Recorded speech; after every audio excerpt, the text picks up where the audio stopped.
what is up? How's it going? This is the other room we have for art. It's the art room, we call it, or I call it. I don't know if anyone else calls it that. But it's, yeah, a room in the basement. I guess it's a bedroom, but the other owners used it as a workroom. They left us this workbench and this desk here. But anyway, that's not what I'm here to show you. I'm showing you what I'm making here. Okay. You can see he's got like the plaid pattern, which I wasn't too sure how to pull off. And so what I did was this. It's similar, obviously it's not perfect, but I make a white and a red piece. So this is his shirt, and I'll cut holes in the red and then glue it onto the white to give it that look, which is similar to that.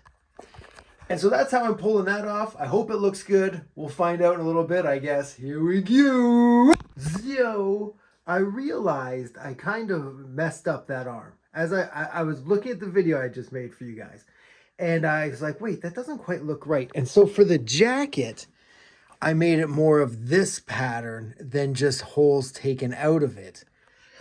And I think that looks a little more correct. And I'm going to add some lines in on here. I'm just going to draw them in and see how that works. So I'm probably going to leave the arm the way it is, just because it's more, I don't know, I think it can work. Well, here, let's have a look. Here's the arm on the jacket. See? And I think that works pretty good. Yeah. All right. So anyway, the jacket's going to have more white showing, but I think the arm's still going to work. But yes, thank you. You guys helped me realize that. High five! So I figured I'd show you what the final product looks like now. So that's him holding the box there. And then this is what we've got here. And I think putting in the blue stripes, the pencil crayon, really kind of helps sell the plaid. Again, not perfect, but I don't know. I like how it looks. I think it looks kind of cool because you can tell how it was made. And I like things that look handmade, even if they don't look perfect, as you could probably tell by all of my stuff. But anyway, that's that little adventure. Let's see how it looks in the real thing later on. All right, coming up from the bottom. Wow. So I figured I would show you how to finish off the plaid shirts here. And so, you know, I cut this out, and then I lay this on top of this. And as you can see, I trace out all of the holes so that when I add this on top of this, it looks like that. And like, I had to do way more than I thought I did. I was like, okay, maybe a shot or two. But then it's also like the jackets are big, the arms, everything has to be done. But I think it's going to look cool. And I like that it looks kind of cool, but also looks kind of handmade, because that's the coolest to me anyway. But anyway, I still got some like arms and stuff to still do. But I think this might be the last one I have to do. That probably means there's like 3 more. All right, kids, put your hands up. Okay, I'm kind of stupid for realsies.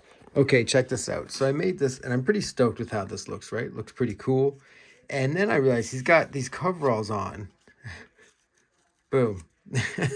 So really, I only had to do this outside part, but instead, I did the whole thing.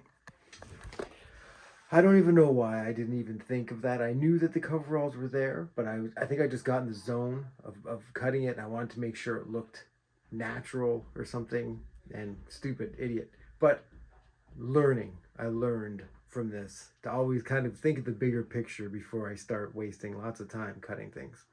All right. Anyway, on that happy note, yo, I'm setting up shot 88.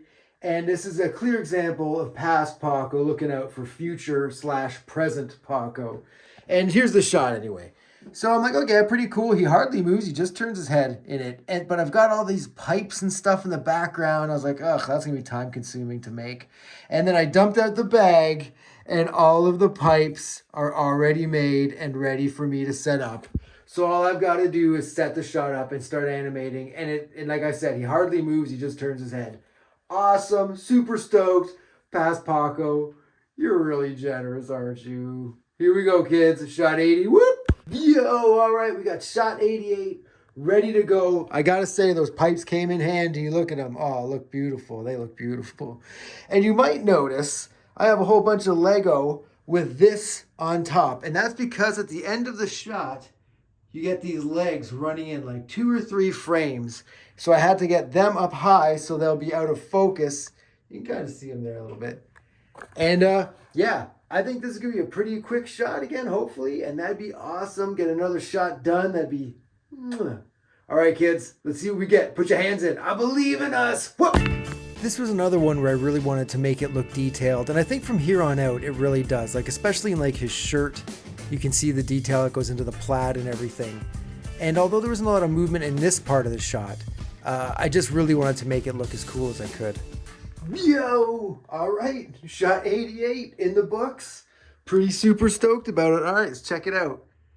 So here's what we want it to look like. Gives a double take, guy comes running in, right? Then double take, running in. All right. And then here's what we've got ours looking like. Double take, running in. Wow! It looks like a Cabbage Patch Kid giving him a fucking kick in the throat. But I think it worked out pretty good.